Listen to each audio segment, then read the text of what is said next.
Hello साथियों, welcome to planet 4। आप सभी को टीम प्लैनेट 4 का नमस्कार। वो तालिबान जिसे कभी भारत ने दूर रखा, आज उसका विदेश मंत्री नई दिल्ली की गलियों में कदम रखने वाला है। क्या ये वक्त का ताना बाना नहीं है? जो कल का दुश्मन आज डिप्लोमेटिक मेहमान बन रहा है। यहां सवाल उठता है, क्या ये मुलाकात भारत की मजबूरी है या नई शक्ति का खेल? पाकिस्तान की बौखलाहट, संयुक्त राष्ट्र की मंजूरी और भारत का रणनीतिक संतुलन, सब कुछ इस ऐतिहासिक पल को गेम चेंजर बना रहा है। पाकिस्तान हमेशा चाहता था कि तालिबान उसके हाथ की कठपुतली बने, लेकिन अब भारत से तालिबान का हाथ मिलना इस्लामाबाद की कूटनीतिक मौत जैसा है। जब काबुल में तालिबान लौटा था, पाकिस्तान ने ताली बजाकर कहा था, भारत हार गया। और आज तालिबान खुद भारत के साथ व्यापार, सुरक्षा और सहयोग की बात कर रहा है। सवाल यह है, क्या पाकिस्तान की स्ट्रेटेजिक डेप्थ अब तालिबान के धोखे में बदल गई है? भारत चुपचाप अपना होमवर्क कर रहा है। 500 से ज्यादा विकास परियोजनाएं, गेहूं की सप्लाई और अफगान जनता से जुड़ाव, ये सॉफ्ट पावर का सबसे बड़ा उदाहरण है। अब सोचिए, बगराम एयरबेस जैसे छोटे से रनवे पर अमेरिका और चीन की टक्कर क्यों हो रही है? ट्रंप इसे वापस चाहते हैं क्योंकि ये चीन के परमाणु ठिकानों से सिर्फ 1 घंटे की दूरी पर है। चीन कह रहा है, over my dead body. Taliban कह रहा है, नो यूएस मिलिट्री। और पाकिस्तान, ईरान, रूस तालिबान के पीछे खड़े हैं। सवाल यह है, क्या यह सिर्फ एयरबेस है या सुपर पावर की शतरंज की सबसे गर्म बिसात? अफगानिस्तान की असली दौलत उसके खनिज हैं, लिथियम, तांबा, सोना और यूरेनियम। चीन पहले से वहां खनन शुरू कर चुका है और बेल्ट एंड रोड प्रोजेक्ट को अफगानिस्तान तक खींच लाया है। चीन जानता है कि जो अफगान खनिज पर काबू पाएगा, वही भविष्य की तकनीक और उद्योग पर राज करेगा। यही वजह है कि चीन अमेरिका को बगराम ने लौटने नहीं देगा। यानी असली जंग जमीन की नहीं बल्कि खनिजों और संसाधनों की है। इसी बीच तालिबान इंटरनेट बंद कर देता है, किताबों पर ताला लगा देता है, लड़कियों की पढ़ाई रोक देता है। सोचिए, 21वीं सदी में जहां भारत चांद पर पहुंच रहा है, वहीं अफगानिस्तान की बच्चियां कोडिंग और डिजाइन सीखने के लिए वाईफाई ढूंढ रही हैं और उन्हें सिर्फ ब्लैकआउट मिल रहा है। तालिबान ने पहले स्कूल और यूनिवर्सिटी पर रोक लगाई, अब इंटरनेट भी बंद कर दिया। इस तरह लड़कियों के लिए शिक्षा लगभग असंभव बना दी गई है। जब किताबें, क्लास और नेटवर्क सब पर ताला लग जाए, तो इसका असर सिर्फ एक पीढ़ी नहीं बल्कि पूरी आने वाली पीढ़ियों पर पड़ेगा। ये कदम अफगानिस्तान को कई साल पीछे धकेल देगा। ये शिक्षा पर नहीं बल्कि पूरे भविष्य पर हमला है। तो चलिए सभी खबरों को जानते हैं बेहद विस्तार से, आसान भाषा में। सबसे पहले भारत में पहली बार तालिबान मंत्री का दौरा सुनिए। तो देखिए, असल में मामला ये है कि जब अगस्त वर्ष 2021 में तालिबान ने अफगानिस्तान पर कब्जा कर लिया था, तब से पूरी दुनिया और खासकर भारत तालिबान से दूरी बनाकर चल रहा था, क्योंकि तालिबान की छवि कट्टरपंथी और आतंक से जुड़ी रही है। लेकिन अब हालात बदल रहे हैं।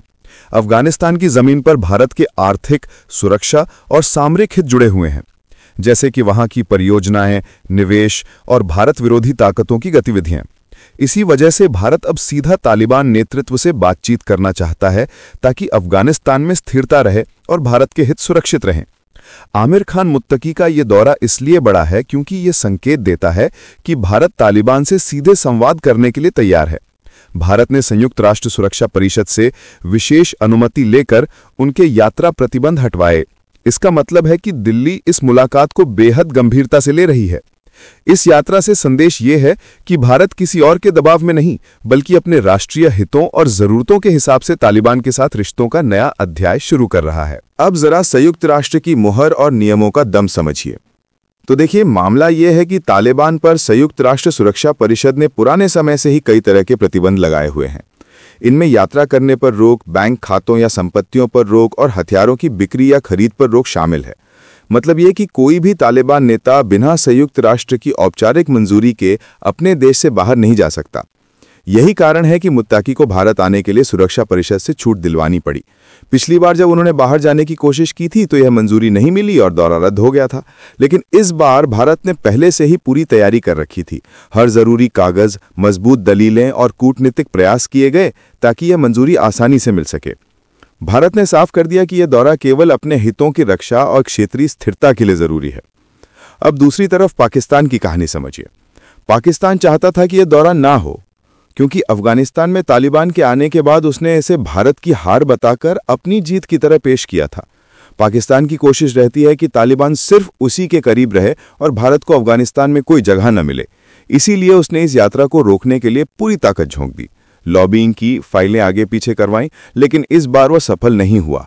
परिणाम यह हुआ कि भारत और तालिबान के बीच बातचीत का रास्ता खुल गया, नए भरोसे का माहौल बना और भविष्य में व्यापार व सुरक्षा सहयोग पर भी संभावनाएं बन रही हैं। पाकिस्तान के लिए ये एक बहुत बड़ा कूटनीतिक झटका है, क्योंकि अब तालिबान और भारत के बीच नजदीकियां बढ़ना सीधे उसके प्रभाव को कमजोर कर सकता है। अब जरा भारत अफगान रिश्तों का नया अध्याय सुनिए। तो असल में भारत और अफगानिस्तान का रिश्ता सिर्फ सरकारों तक सीमित नहीं है, बल्कि वहां की आम जनता से भी गहरा जुड़ा हुआ है। पिछले कई वर्षों से भारत ने अफगानिस्तान को दवाइयां, खाद्यान्न और अन्य मानवीय मदद दी है। साथ ही वहां स्कूल, अस्पताल, सड़कें और बांध जैसी विकास परियोजनाएं भी बनाई हैं। ये सब इसलिए ताकि अफगान लोगों का जीवन बेहतर हो और भारत की एक सकारात्मक छवि बने। तालिबान सत्ता में आने के बाद भी भारत ने अफगान जनता की मदद जारी रखी, जिससे वहां के लोगों को भरोसा हुआ कि भारत उनके साथ है। मुत्ताकी की यात्रा इसी विश्वास को और मजबूत करने का संकेत है। पहले दुबई में विदेश सचिव विक्रम मिस्री ने उनसे मुलाकात की, फिर मई में विदेश मंत्री एस जयशंकर ने पहली बार राजनयिक स्तर पर बातचीत की, और अब उनका भारत दौरा इन संबंधों को एक नई ऊंचाई तक ले जाएगा। तालिबान खुद भी कह चुका है कि ऐसी उच्च स्तर की मुलाकातें व्यापार और सहयोग के नए रास्ते खोलेंगी। मतलब ये कि आने वाले समय में दोनों देशों के बीच आर्थिक, रणनीतिक और मानवीय सहयोग और गहरा हो सकता है। अब जरा भारत की शर्तें और तालिबान का भरोसा सुनिए। तो देखिए, भारत की नीति दो हिस्सों में बटी हुई है। पहला हिस्सा अंतर्राष्ट्रीय राजनीति से जुड़ा है। भारत ये साफ कर चुका है कि तालिबान को लेकर वो अकेले कोई निर्णय नहीं लेगा, बल्कि दुनिया के बाकी बड़े देशों और संयुक्त राष्ट्र जैसे मंचों के साथ तालमेल बनाकर ही कदम उठाएगा। मतलब ये कि आधिकारिक मान्यता देने का फैसला भारत अकेले नहीं करेगा। लेकिन दूसरा हिस्सा मानवीय पहलू से जुड़ा है। भारत अफगान जनता को अपना पुराना दोस्त मानता है और उनकी मदद करता रहेगा, चाहे 50,000 मीट्रिक टन गेहूं पाकिस्तान के रास्ते भेजना हो या अफगानिस्तान के 34 प्रांतों में फैली 500 से ज्यादा विकास परियोजनाएं चलाना हो। भारत ने हमेशा ये दिखाया है कि वो अफगान लोगों को भूखा या असहाय नहीं छोड़ सकता। यही मानवीय दृष्टिकोण भारत की विदेश नीति की असली ताकत है। अब दूसरा पहलू तालिबान और सुरक्षा से जुड़ा है। भारत को सबसे बड़ा डर यह था कि अफगानिस्तान की जमीन से पाकिस्तान समर्थित आतंकी संगठन भारत विरोधी गतिविधियां ना चलाएं, लेकिन अब तक तालिबान ने इस तरह की कोई इजाजत नहीं दी और यही भारत को तालिबान से संवाद बढ़ाने के लिए भरोसा दे रहा है। इसी वजह से भारत सोच रहा है कि काबुल में अपनी राजनयिक मौजूदगी दोबारा मजबूत की जाए, ताकि सीधे बातचीत, विकास और सुरक्षा समन्वय को बढ़ाया जा सके। मुत्ताकी का भारत दौरा इसी दिशा में बड़ा कदम है, क्योंकि इससे यह भरोसा और गहरा होगा कि दोनों देश मिलकर न सिर्फ जनता के लिए परियोजनाओं पर काम करेंगे, बल्कि आतंकवाद और अस्थिरता से भी साथ मिलकर लड़ेंगे। यही कारण है कि इसे रिश्तों का नया आयाम देने वाला दौरा माना जा रहा है। साथियों, आगे बढ़ने से पहले आप सभी को बता दूं कि अगर आप देश, दुनिया, डिफेंस और इकोनॉमी की 100 से ज्यादा खबरें एक साथ एक ही जगह पर एक ही समय में फटाफट रोज देखना चाहते हैं, तो कृपया हमारे साथ जी चिल्स चैनल पर जुड़िए, जहां हम रोज शाम 9 बजे आपके लिए दुनिया की तमाम सारी खबरें एक साथ लेकर आते हैं। जी चिल्स चैनल का लिंक आपको नीचे डिस्क्रिप्शन या कॉमेंट बॉक्स में मिल जाएगा। अब जरा ट्रंप बगराम की जंग में ड्रैगन की दीवार समझिए। तो मामला यह है कि अफगानिस्तान का बगराम एयरबेस अमेरिका के लिए हमेशा से रणनीतिक रूप से बेहद अहम रहा है। ये वही एयरबेस है जहां से अमेरिका ने 20 साल तक तालिबान और आतंकवाद के खिलाफ सबसे बड़ी सैन्य कार्रवाइयां चलाईं। लेकिन जब जो बाइडेन सरकार ने 2021 में अफगानिस्तान से अमेरिकी सैनिकों की वापसी कराई, तो बगराम को भी छोड़ दिया गया। अब ये ठिकाना तालिबान के नियंत्रण में है और डोनाल्ड ट्रंप इसे अमेरिका की बहुत बड़ी हार मानते हैं। उनका कहना है कि बगराम चीन के परमाणु ठिकानों से सिर्फ 1 घंटे की दूरी पर है, इसलिए इसे दोबारा कब्जे में लेना अमेरिकी सुरक्षा और वैश्विक शक्ति संतुलन दोनों के लिए जरूरी है। ट्रंप ने यहां तक धमकी दे दी है कि अगर अफगानिस्तान इसे नहीं लौटा था तो गंभीर नतीजे होंगे। लेकिन असली अड़चन चीन है, क्योंकि बीजिंग नहीं चाहता कि अमेरिका दोबारा अफगानिस्तान में पैर जमाए। अगर ऐसा हुआ तो ये चीन के लिए कूटनीतिक और सामरिक हार होगी, इसलिए वो किसी भी सूरत में इसे रोकने की कोशिश करेगा। यही वजह है कि बगराम को लेकर पावर गेम और भी ज्यादा तेज हो गया है। अब दूसरी तरफ तालिबान ने इसी माहौल के बीच अमेरिका को संकेत दिया है कि बातचीत के रास्ते खुले रहेंगे। उन्होंने हाल ही में एक अमेरिकी नागरिक अमीर अमीरी को रिहा कर दिया, जो दिसंबर 2024 से उनकी हिरासत में था। ये रिहाई कतर की मध्यस्थता और वॉशिंगटन के बंधक दूत एडम बोहलर की यात्रा के बाद हुई। इसे तालिबान की ओर से एक कूटनीतिक चाल भी माना जा रहा है, ताकि अमेरिका से रिश्तों में थोड़ी नरमी लाई जा सके और भविष्य में बातचीत का माहौल बन सके। मतलब साफ है, एक तरफ ट्रंप की आक्रामक बयानबाजी है जो बगराम एयरबेस को लेकर तनाव बढ़ा रही है, और दूसरी तरफ तालिबान छोटे छोटे संकेत दे रहा है कि वो सीधे टकराव से बचकर अपने हितों के लिए अमेरिका के साथ बातचीत का दरवाजा खुला रखना चाहता है। अब जरा पाक, चीन, ईरान, रूस का बड़ा बयान सुनिए। तो असल में हो ये रहा है कि अफगानिस्तान का बगराम एयरबेस अब सिर्फ एक सैन्य ठिकाना नहीं, बल्कि बड़ी वैश्विक राजनीति का केंद्र बन गया है। अमेरिका दोबारा वहां पैर जमाना चाहता है, क्योंकि ये जगह चीन के परमाणु ठिकानों के बेहद नजदीक है और अमेरिकी रणनीति के लिए अहम है। लेकिन इसके खिलाफ पाकिस्तान, चीन, रूस और ईरान एकजुट हो गए हैं। इन चारों देशों ने न्यूयॉर्क में संयुक्त राष्ट्र महासभा के दौरान साफ बयान दिया कि अफगानिस्तान की जमीन पर किसी भी विदेशी सैन्य अड्डे को बर्दाश्त नहीं किया जाएगा और काबुल की संप्रभुता का सम्मान होना चाहिए। इस घोषणा से अमेरिका की मुश्किलें और बढ़ गईं, क्योंकि अब मामला सिर्फ तालिबान से बातचीत का नहीं, बल्कि पूरी दुनिया की बड़ी ताकतों के बीच टकराव का हो गया है। तालिबान पहले ही चीन से रणनीतिक गारंटी ले चुका है और रूस भी अमेरिकी वापसी का सख्त विरोध कर रहा है। नतीजा यह है कि बगराम एयरबेस को लेकर दुनिया दो हिस्सों में बंट गई है और इस रस्साकशी का असर सीधे पूरे दक्षिण एशिया की राजनीति, सुरक्षा और शक्ति संतुलन पर पड़ने वाला है। अब सुनिए कि तालिबान का सख्त स्टैंड से अमेरिकी वापसी नामुमकिन क्यों लगता है। तो देखिए, तालिबान के लिए सबसे अहम चीज उसकी विचारधारा और सत्ता की पकड़ है। Foundation for defence of democracies के विशेषज्ञ बिल रोगियो का कहना है कि तालिबान किसी भी हालत में अमेरिका की दोबारा वापसी को मंजूरी नहीं देगा, क्योंकि ये उनके अस्तित्व और शरिया आधारित शासन के खिलाफ है। जब तक तालिबान अपने विचारधारा यानी शरिया छोड़ने को तैयार ना हो, तब तक अमेरिका के लिए वापसी नामुमकिन है। और अगर मान भी लिया जाए कि किसी बातचीत से ट्रंप प्रशासन तालिबान को मनाने में कामयाब हो जाए, तब भी असली चुनौती चीन होगा। चीन अफगानिस्तान का सबसे बड़ा आर्थिक और कूटनीतिक सहारा बन चुका है। तालिबान को अंतर्राष्ट्रीय स्तर पर वैधता चाहिए, विदेशी निवेश चाहिए और व्यापार के नए रास्ते चाहिए। ये सब चीजें चीन के हाथ में हैं। अगर तालिबान ने अमेरिकी दबाव में आकर बगराम की राह खोली, तो चीन खनन के अधिकार रोक देगा, व्यापार सीमित कर देगा और अंतर्राष्ट्रीय मंचों पर तालिबान की मान्यता की कोशिशों को रोक देगा। यही दबाव तालिबान के लिए सबसे भारी पड़ सकता है।